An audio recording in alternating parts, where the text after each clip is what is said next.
كانوا قليلا من الليل ما يهجعون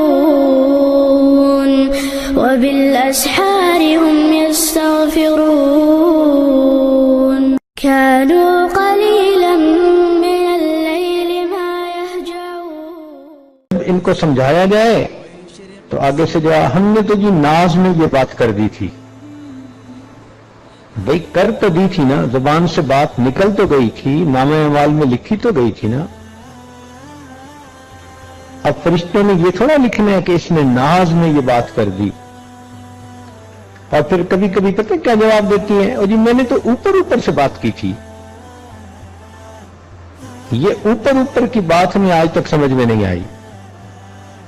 بھئی جب آپ کی زبان سے الفاظ نکلے خاوند کی ناشکری کے، تو اوپر اوپر سے بات کا کیا مطلب؟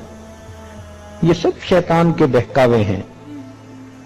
ایسی باتیں نہیں کرنی چاہیے جو انسان کے کیے ہوئے عملوں کو ضائع کر دے. یہ جو نعمت کی ناشکری ہوتی ہے، اس کی وجہ سے اللہ تعالیٰ بندے کو نعمتوں سے محروم فرما دیتے ہیں. اس لیے حدیث پاک میں عورت کو ناقصات العقل کہا گیا ہے کہ عورتیں عقل کی ناقص ہوتی ہیں. اب یہ جو عقل کی ناقص کہا گیا، اس کا کیا معنی؟ اس کا معنی یہ نہیں ہوتا کہ یہ بے وقوف ہوتی ہیں، عقلی اعتبار سے ان میں سمجھ نہیں ہوتی. نہ نہ نہ، عورتیں اتنی عقل مند اور سمجھدار ہوتی ہیں کہ اچھے بھلے بندے کی سٹی کو گم کر دیتی ہیں، ٹکنی کا ناچ نچا دیتی ہیں بندے کو. عام طور پر ہم نے دیکھا کہ بچیوں کے رزلٹ میں ان کے نمبر زیادہ ہوتے ہیں بنسبت بچوں کے. تو پھر ان کو کیوں ناقصات العقل کہا گیا؟ تو اس راز کو سمجھنے کی ضرورت ہے.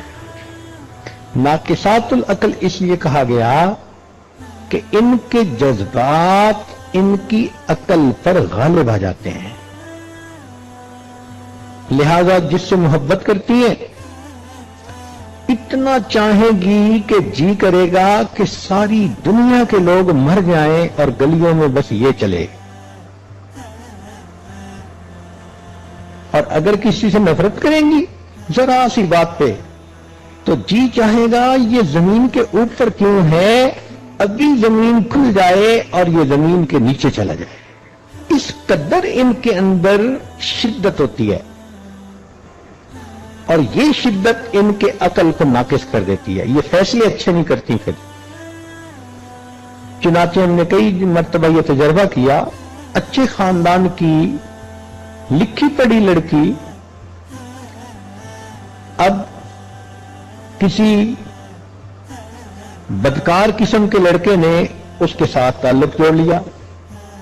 نہ وہ لڑکا کسی اچھے خاندان سے ہے، نہ وہ کوئی کام کرتا ہے، نہ اس کی تعلیم ہے، نہ کوئی اس کی پرسنالٹی ہے، کوئی جوڑ نہیں بنتا دونوں کا. ماں باپ سمجھا سمجھا کے تھک جاتے ہیں، کہتی ہے نہیں میں نے تو اسی سے شادی کرنی ہے. اب اس کو جتنا مرضی سمجھائیں کہ بھئی اس کے پاس نہ گھر ہے، نہ در ہے، نہ نوکری، کہاں سے کھائے گا تمہیں، کھلائے گا، سپورٹ کیسے کرے گا تمہیں، کہتی ہے بس میں گزارا کر لوں گی.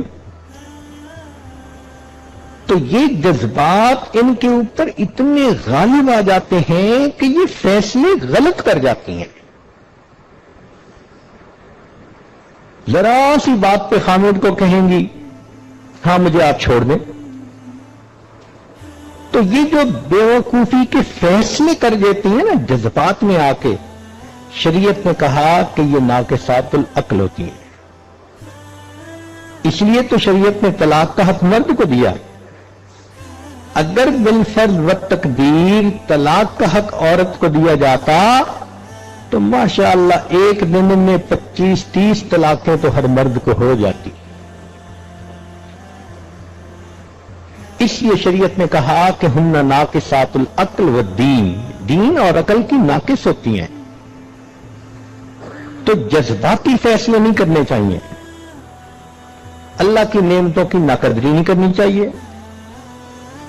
خاوند کے گھر میں جتنی تکلیف ہے اس کو اتنا ہی رکھیں، اور جو اس گھر میں اچھائیاں ہیں ان اچھائیوں کو برائیاں نہ بنائیں۔ پھر یہ کہ جب ان کی طبیعت غصے میں ہو تو ذرا سی بات پہ لڑائی جھگڑا کر لیتی ہے۔ لڑنا جھگڑنا دنیا کا سب سے آسان کام۔ دو پڑوس میں تھی، جب فارغ ہوتی تھی کام سے تو پھر دیوار سے ایک دوسرے کو دیکھتی تھی۔ ایک کہتی تھی آپ پڑوسن لڑیں، وہ کہتی تھی لڑے میری جوتی، یہ کہتی تھی جوتی لگے تیرے سر پہ، چل انگلی شروع ہو جاتی تھی دونوں کی۔ تو لڑائی جھگڑا کرنا کون سا مشکل ہے؟ تو یہ چیز اللہ رب العزت کے ہاں پھر عورت کا درجہ گرا دیتی ہے۔ ساس کے ساتھ جھگڑا بنا لیتی ہیں، نند کے ساتھ جھگڑا بنا لیتی ہیں۔ سگی ماں تھپڑ بھی لگا دے تو چپ کر جائیں گی، اور اگر ساس صحیح بات میں اصلاح کی خاطر بتا بھی دے، کہتے ہیں نہیں ہر وقت روک ٹوک ہی کرتی رہتی ہے۔ تو یہ چیز ان کے لیے جہنم میں جانے کا سبب بنتی ہے۔ كانوا قليلا